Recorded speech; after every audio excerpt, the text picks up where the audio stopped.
volvemos a encontrar en una nueva aventura pedagógica llamada el desarrollo histórico de la química. La química está fuertemente unida al desarrollo del hombre, ya que comprende todas las transformaciones de la materia y las teorías correspondientes. Además, se relaciona íntimamente con la historia de sus científicos, entre los cuales tenemos a Empédocle, Leucípido, Demócrito, Platón, Aristóteles, Galileo Galilei, Robert Boyle, Pierre y Marie Curie, Dimitri Mendeley, Anthony Lavoisier, entre otros. La etapa antigua comprende 5 edades: la edad de oro, la de bronce, la de hierro, los griegos y los egipcios. La primera es la edad de oro, la cual se cree se inició 5000 años antes de Cristo, donde las antiguas culturas de Egipto y Mesopotamia extraían oro, plata y cobre de las minas. Le sigue la edad de bronce, en el año 4000 a.C., donde los sumerios fundían el cobre por medio del calor producido de la madera. Aquí surge el descubrimiento del bronce, funcionando el cobre y el estaño, y se da la iniciación de las armas. Luego vino la edad de hierro, cuyo principio puede fijarse sobre los 200 años antes de Cristo. Es aquí donde se aprendió a fabricar el acero. Se descubrió que su resistencia aumenta con el temple y se llegó incluso a protegerlo de la corrosión. También se inician las primeras técnicas de la metalurgia. Seguimos con la civilización más avanzada en las artes de la química, los maestros egipcios, en el año 1000 a 400 a.C. Ellos fabricaron vidrio y esmalte. Imitaban a la perfección los metales nobles, así como el rubí, el zafiro y la esmeralda. Prepararon jabón, perfume y bálsamo.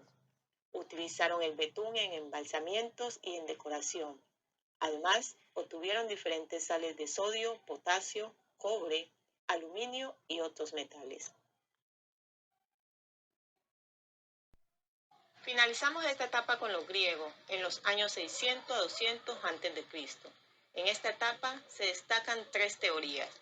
La primera es de Empédocle, quien postula la teoría de los 4 elementos: tierra, agua, aire y fuego, que servían de alguna manera de soporte a las cualidades fundamentales de caliente y frío, seco y húmedo, y 2 fuerzas cósmicas, el amor y el odio, que son las raíces de todas las cosas.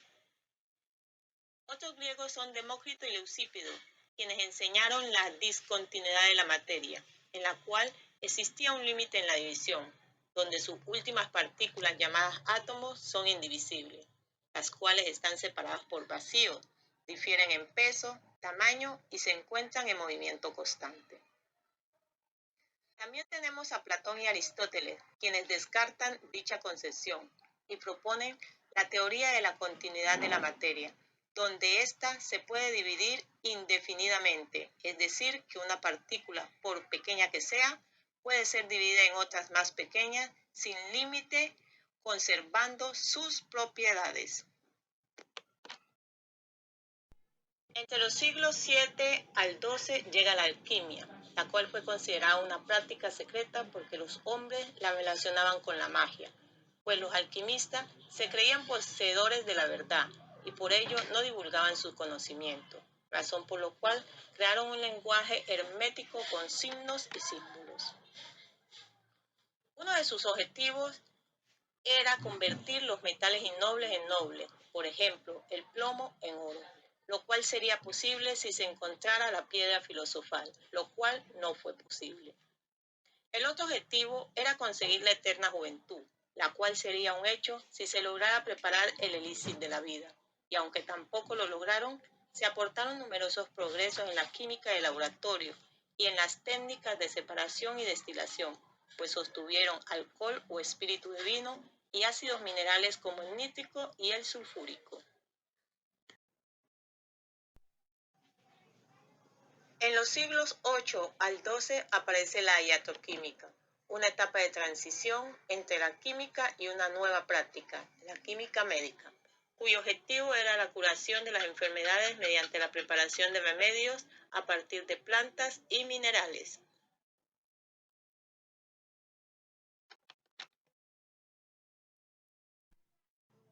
En los siglos XVI al XVII llega el renacentista.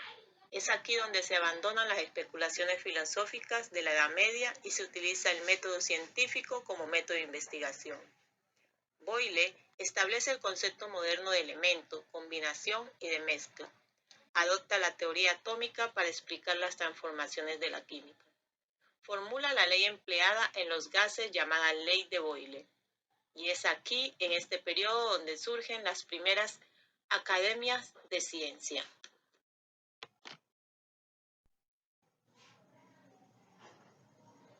Al principio del siglo XII se da el flogisto, donde Stell propone la primera teoría capaz de coordinar el conjunto de los fenómenos esenciales de la combustión y de la reducción.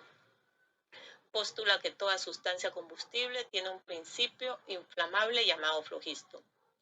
La base primordial de esta teoría consiste en la ganancia de peso cuando el metal arde, es decir, la ceniza tiene un peso mayor que el metal, por lo cual el flogisto tiene un peso negativo.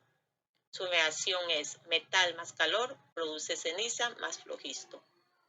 Aunque su teoría es falsa, en esta época se descubren algunos elementos como el oxígeno y el cloro, y algunos ácidos como el oxálico, fluorídrico, cianhídrico, entre otros.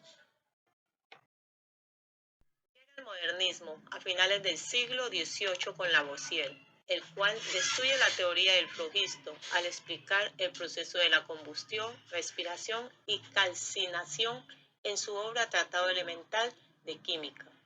Según Lavoisier, el aire está constituido al menos por dos gases y que en la combustión solo participa uno de ellos. Crea la base de la química moderna, establece la noción precisa de sustancia pura. Además, en sus investigaciones usa sistemáticamente la balanza.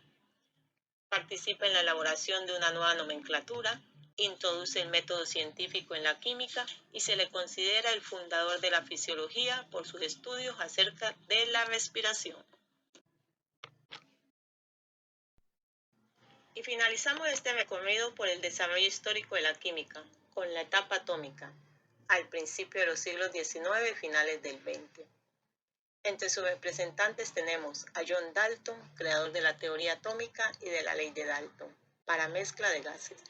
El científico Wöhler con la síntesis de la urea. Lothar Meyer y Dmitri Mendeley en la ordenación de los elementos de la tabla periódica y su periodicidad. Surgen así las primeras ideas acerca de la constitución de los átomos, modificadas por las ideas de la mecánica cuántica. También está Williamson en la síntesis de alcohol, ácidos y ésteres.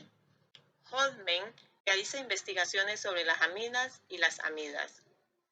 Robert Bunsen en el estudio de la fotoquímica.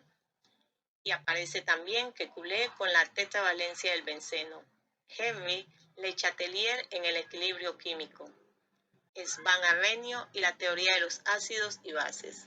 También está Planck, Becquerel y los esposos Curie, quienes abren el camino de la estructura de los núcleos atómicos con su radioactividad.